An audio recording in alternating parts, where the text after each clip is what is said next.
Imagine a quiet suburban life, a perfect marriage, and a secret so scandalous it could unravel everything.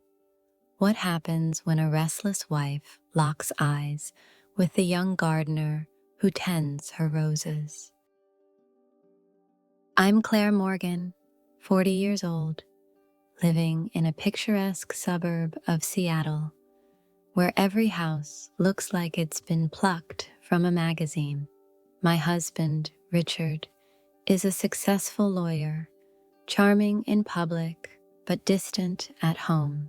After 15 years of marriage, our spark has faded, replaced by routine and silence. I'm not unhappy, but I'm restless. My days are filled with yoga classes, book clubs, and tending to our sprawling garden, or rather, watching someone else tend to it. That someone is Ethan, a 25-year-old with sun-kissed skin and a quiet intensity that makes my pulse quicken. He's been our gardener for 6 months, ever since Richard decided our roses needed a professional's touch. Ethan's strong hands move with precision, coaxing life from the earth, and I find myself lingering by the window, watching him work. His t-shirts cling to his frame, hinting at the strength beneath, and his shy smile, when he catches me staring, sends a thrill through me I haven't felt in years. It started innocently enough. A glass of lemonade on a hot July afternoon, a casual chat about hydrangeas. But there was something in the air, a current, unspoken but electric. I'd catch his eyes on me, lingering a beat too long, and I'd feel a warmth I'd forgotten existed. I told myself it was harmless, a fleeting fantasy to spice up my monotonous days. But fantasies have a way of blurring into reality. One evening, Richard was at the office late again. The house was quiet, the air heavy with the scent of jasmine. I found Ethan in the garden, pruning the hedges under the fading light. His shirt was damp with sweat, and the sight of him, so raw and alive, stirred something reckless in me. "Ethan," I called, my voice softer than I intended. He turned, wiping his brow, his green eyes catching mine. "Would you like to come inside for a drink?" He hesitated, glancing toward the house as if Richard might appear. "I shouldn't, Mrs. Morgan. I don't want any trouble." "There's no trouble," I said, stepping closer, my silk blouse brushing against my skin. "Just a drink." He followed me inside, his boots leaving faint dirt marks on the hardwood.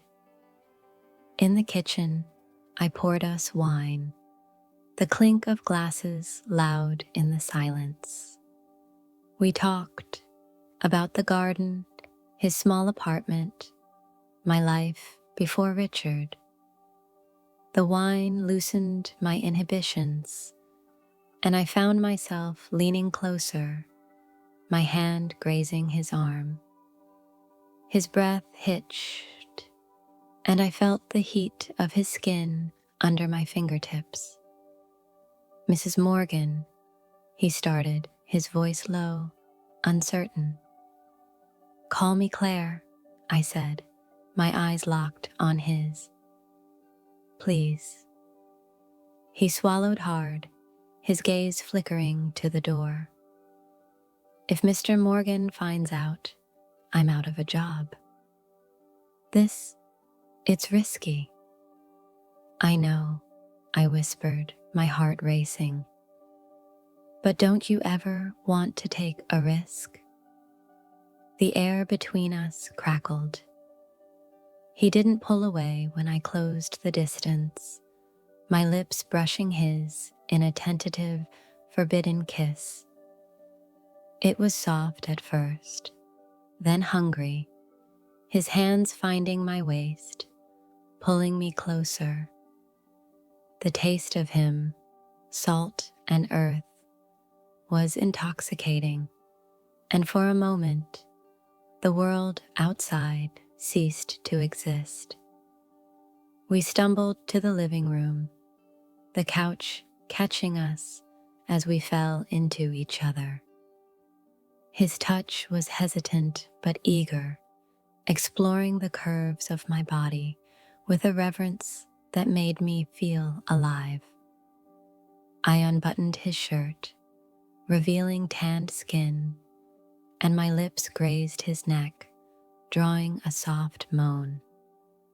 His hands slid down my back, tugging at my blouse, and we lost ourselves in a dance of whispers and shadows, our breaths mingling in the dim light. We didn't speak of Richard, but his presence loomed, a silent warning that made every touch more urgent. Afterward, we lay tangled together, the reality of what we'd done settling over us. Ethan's face was a mix of awe and fear. "Claire, what happens now?" he asked, his voice barely above a whisper. "We're careful," I said, stroking his hair. "No one can know." Our stolen moments grew bolder. One sweltering afternoon, I lured Ethan into the greenhouse, where the air was thick with humidity and the scent of blooms. The door clicked shut behind us, and I pressed myself against him, my hands slipping under his shirt, feeling the heat of his body. His lips found mine, and we sank into a kiss that was both tender and desperate. His fingers traced the line of my neckline, sending shivers through me, and I felt my body respond to his touch. We paused, breathless, when a neighbor's lawnmower roared to life, but that moment left us both craving more. Another time, late at night while Richard was away on business, I drew Ethan into the guest room. Shadows danced on the walls as we undressed each other, our movements slow but charged. His hands explored every curve of my body, as if committing me to memory, and I reached for him, our breaths blending in a quiet, sensual rhythm. We moved together, lost in a moment where guilt and fear melted away, leaving only us. Secrets are fragile things. Ethan was torn, his desire for me warring with his fear of losing everything. I saw it in his eyes, the way he'd scan the driveway for Richard's car, the way his hands trembled when we were too close for too long. Richard, oblivious, praised Ethan's work, even invited him to stay for dinner once. I sat across from my husband, smiling politely, while Ethan's foot brushed mine under the table, a secret pulse of electricity. The danger was exhilarating, but it was also a weight. One afternoon, I was in the garden when Ethan approached, his face pale. "Claire, I saw Mr. Morgan watching us from the window yesterday. I think he suspects something." My stomach twisted. Did he say anything? No, but he looked off. I can't lose this job, Claire. My mom depends on me. I touched his arm, my voice steady despite the panic rising in me. He doesn't know. We'll be more careful, I promise. But careful wasn't enough.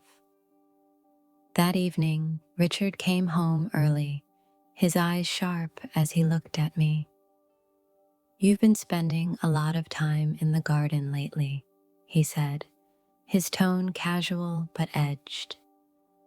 "I love the roses," I replied, forcing a smile. "Ethan's done wonders with them." He nodded, but his gaze lingered, searching. That night, I lay beside him in bed, his breathing even, and wondered how long we could keep this hidden.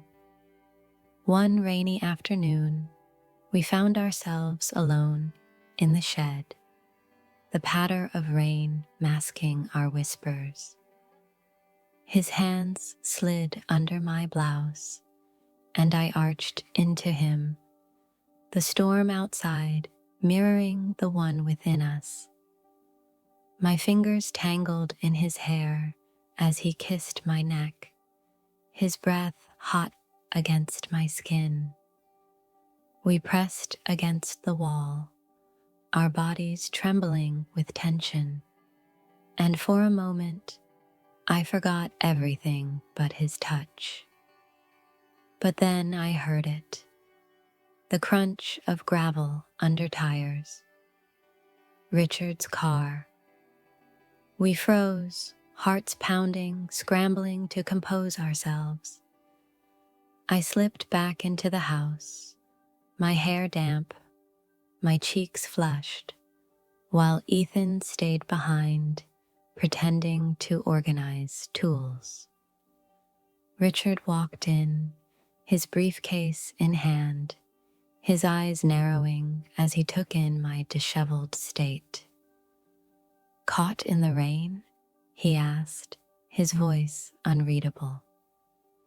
"Just helping Ethan with some pruning," I said, my voice too bright.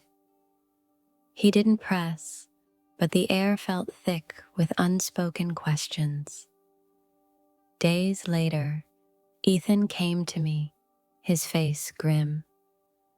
"Claire, I thought about leaving. This is too dangerous. If he finds out, I'm done." I felt a pang, sharp and deep. "Ethan, please, we can make it work. I can't lose you." He looked at me, his eyes filled with conflict. I stepped closer, my hand resting on his chest, feeling the thud of his heart. "Stay," I whispered, my lips finding his, and he gave in, his arms wrapping around me as if I were his only anchor. Ethan didn't leave. We became even more cautious, but our passion only grew. We stole moments, quick, fiery embraces in the pantry, late night trysts in the garden while Richard slept. Once, when Richard was away, we spent an entire night in my bedroom, our bodies entwined under the soft glow of moonlight. His fingers traced every curve of my frame, his kisses leaving trails across my skin, and I felt desired, alive, in a way I hadn't in years.